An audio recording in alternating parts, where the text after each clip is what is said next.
Good afternoon. This is Akashvani and I am Valsa Williams with the midday news.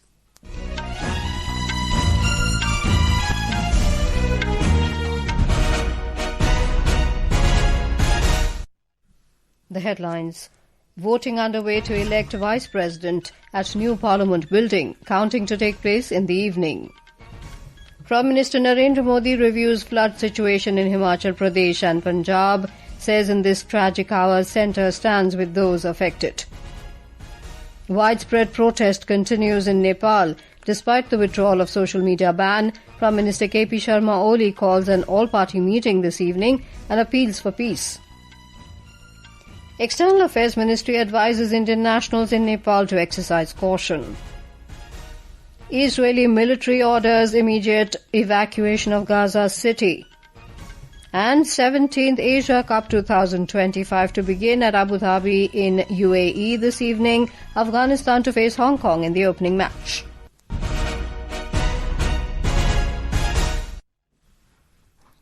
The voting process for the vice presidential election is underway at the new Parliament building. The fight is between NDA nominee and Maharashtra Governor C.P. Radhakrishnan and India Bloc nominee and former Supreme Court Judge B. Sudarshan Reddy. Prime Minister Narendra Modi was the first among the members who cast his vote. We now go over live to our correspondent Anupam Mishra, who is present at the Parliament House.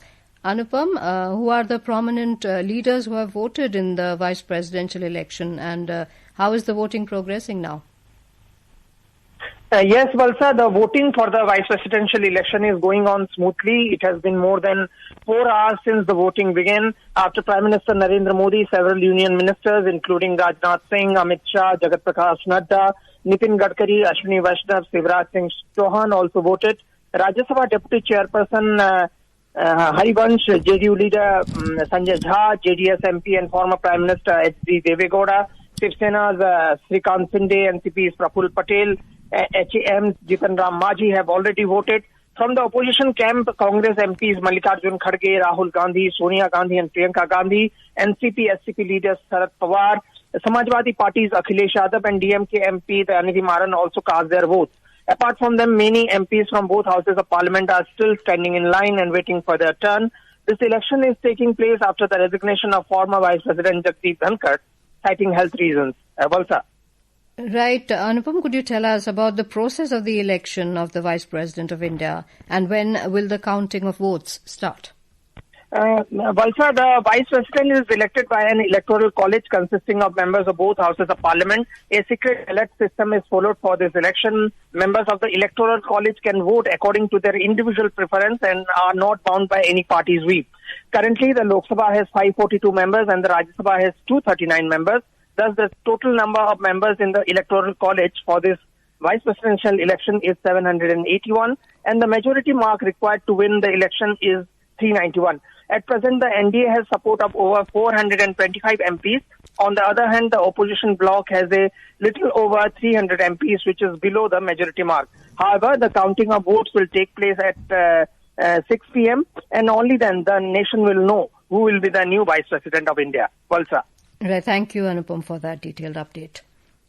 The BJP-led NDA allies have expressed confidence that NDA nominee C.P. Radhakrishnan will emerge victorious in the vice presidential election for which voting is being held today. Union Minister and senior BJP leader Gajendra Singh Shekhawat said that C.P. Radhakrishnan will win the election with a huge margin of votes. मुझे लगता है कि अंतरात्मा से मतदान करने के बाद भी ये अवश्यंभावी है कि एनडीए के कैंडिडेट के रूप में सीपी राधाकृष्णन जी एक बड़े अंतर के साथ में विजयी होंगे। एनडीए के कैंडिडेट के नाते सीपी राधाकृष्णन साहब की विजय उतनी ही सुनिश्चित है जितनी कल का सूर्योदय पूरब से होना है। Union Minister G. Kishan Reddy also said the NDA candidate C.P. Radhakrishnan will win the election with a thumping majority and will serve the nation with full commitment. Mr. Reddy alleged that Congress has no trust in the Constitution and indulges in doing politics on every issue. NDA के candidate nomination डालने से पहले देश के जनता को मालूम है, पूरे समाज को मालूम है, एब्सोल्यूट मेजॉरिटी के साथ एनडीए के कैंडिडेट राधाकृष्णन जी उपराष्ट्रपति चुनाव में विजेता होगा और आने वाले दिन में राधाकृष्ण जी देश की सेवा में कमिटमेंट के साथ आगे काम करेंगे। संविधान के आधार पर ही चुनाव हो रहे हैं। जनता के आशीर्वाद से जो संसद चुन के आया उस संसद के वोटों के द्वारा ही ये राष्ट्रपति चुनाव होते हैं। BJP MP Anurag Singh Thakur said that NDA vice presidential candidate CP Radhakrishnan is very polite and his life is full of achievements and he will win the election by a huge margin. मैं यही कहूंगा, बस नतीजों का इंतजार कीजिए। Bharatiya Janata party ने, NDA ने जो उम्मीदवार दिए हैं वो बहुत शालीन भी है, उपलब्धियों भरा उनका जीवन रहा है और एनडीए के उम्मीदवार भारी मतों से विजयी होकर आएंगे, ऐसा मुझे पूर्ण विश्वास है। और देश को एक नए उपराष्ट्रपति और राज्यसभा को नए chairman. Prime Minister Narendra Modi reviewed the flood-affected regions of Himachal Pradesh, reaffirming the centre's commitment to stand with those impacted by the natural calamity. Beginning his tour in Himachal Pradesh, the Prime Minister assessed the damage caused by torrential rains and landslides. He will later conduct an aerial survey of flood-ravaged areas in Punjab. Meanwhile, Prime Minister Narendra Modi has just conducted an aerial survey of the disaster-affected areas in Himachal Pradesh. In a short while, the Prime Minister will chair a high-level review meeting with the state government in Kangra. Chief Minister Sukhwinder Singh Sukhu stated that during this meeting with Prime Minister Modi, the state government will give a detailed presentation on the disasters so that the state can secure a relief package. Ritesh Kapoor, Akashvani News, Shimla. Prime Minister Narendra Modi has landed in Pathankot, Punjab, to take stock of the situation of the flood-ravaged state. He will visit Dharmshala in Kangra of Himachal Pradesh before taking a review meeting of the top officials of Punjab. We have a report. Elaborate security arrangements have been made in Gurdaspur for the Prime Minister's visit. He will be having a review meeting in the evening with senior officials and ministers of Punjab regarding the damage done by floods and is likely to meet some flood-affected families as well. The state is witnessing one of the worst floods in recent history. Scores of celebrities, largely with roots in the state, are on the ground to help rebuild lives of those affected. Volunteers, many religious and non-government organizations and state machinery are also working round the clock to provide relief and medical facilities. Rajesh Bali, Akashvani News, Jalandhar. This is Akashvani giving you the news. For quick news updates round the clock, follow us on our X handle at AIR News Alerts. And for details of stories and more, log on to our website www.newsonair.gov.in and download News on AIR app. Welcome back to the midday news. In Nepal, Prime Minister KP Sharma Oli has called for an all-party meeting this evening in the wake of protests over the recent ban on social media platforms. In a message, Mr. Oli said he is in dialogue with the relevant parties to assess the situation and find a meaningful conclusion. He appealed to people to remain calm in this difficult time. The all-party meeting is scheduled to be held at 6 p.m. today. We now go over live to our Kathmandu correspondent, Shweta Singh. Shweta, tell us what is the current situation there.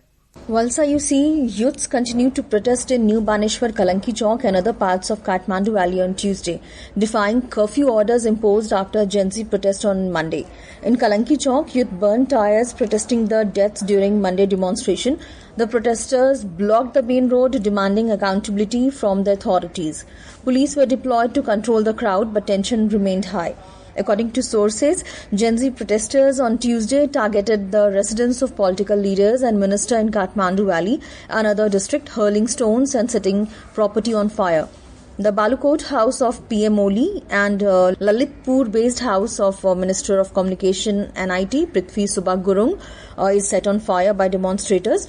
They also pelted stone at the Bhansepati residence of Deputy Prime Minister Vishnu Paudel, the house of former Home Minister Ramesh Lekhak and Nepali Congress leader Gagan Thapa was also attacked. Demonstrators torched the Budha Nilkantha house of former Prime Minister and Nepali Congress President Sher Bahadur Dioba.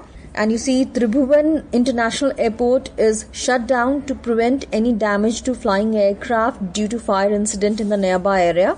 On Monday evening, Home Minister Ramesh Lekhak tendered his resignation. Meanwhile, today on Tuesday, Nepali Congress leader and Minister of Agriculture Ramnath Adhikari resigned, followed by Health Minister Pradeep Paudel and Water Irrigation Minister Pradeep Yadav. Back to you, Valsa. Right. Thank you, Shweta, for all those details. Meanwhile, the Ministry of External Affairs has advised all Indian nationals residing in Nepal to exercise caution and adhere to the guidelines issued by the Nepali authorities amid protests in the country. In a statement, the ministry informed that New Delhi is closely monitoring the developments in Nepal and expressed sadness over the loss of lives. ISRO Chairman V. Narayanan has said that during Operation Sindoor, all Indian satellites functioned round the clock and fully met the requirements. Addressing an event in New Delhi, Mr. Narayanan highlighted how ISRO is strengthening India's technological edge, boosting localization and technology transfer, and driving space entrepreneurship to position the country as a global space leader. In the last talk, you would have heard General talking about this little bit. And Sindoor operation, our satellites, I cannot talk too much, but I want to tell all satellites were working 24/7 perfectly. It was working and enabling the requirement.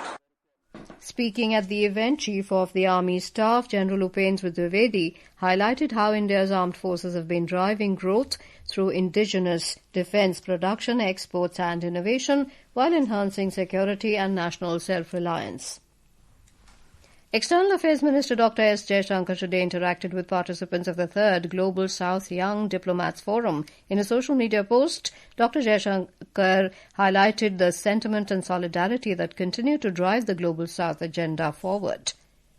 The Prime Minister's vision of creating a more efficient and citizen-friendly economy was realised as the GST Council on the 3rd of September approved GST rates rationalisation. Today we look at the reforms undertaken for the housing sector. Our correspondent reports that the GST reforms have been carried out with a focus on the common man. The government has announced a big relief for the housing and construction sector by reducing GST rates on key building materials. Cement, which earlier attracted 28% GST, will now be taxed at 18%. The rates on items like marble, granite blocks and sand lime bricks have been brought down from 12% to just 5%. Similarly, bamboo flooring, wooden joinery, packing cases and pallets will also now carry only 5% GST instead of 12%. Addressing a press conference meeting on 3rd of this month, Union Finance Minister Nirmala Sitharaman said that the cut in the rate of housing sector, there is a big relief for people. Talking to Akashvani News, industry stakeholders have welcomed the new GST reforms. Nitika Gupta, Akashvani News, New Delhi.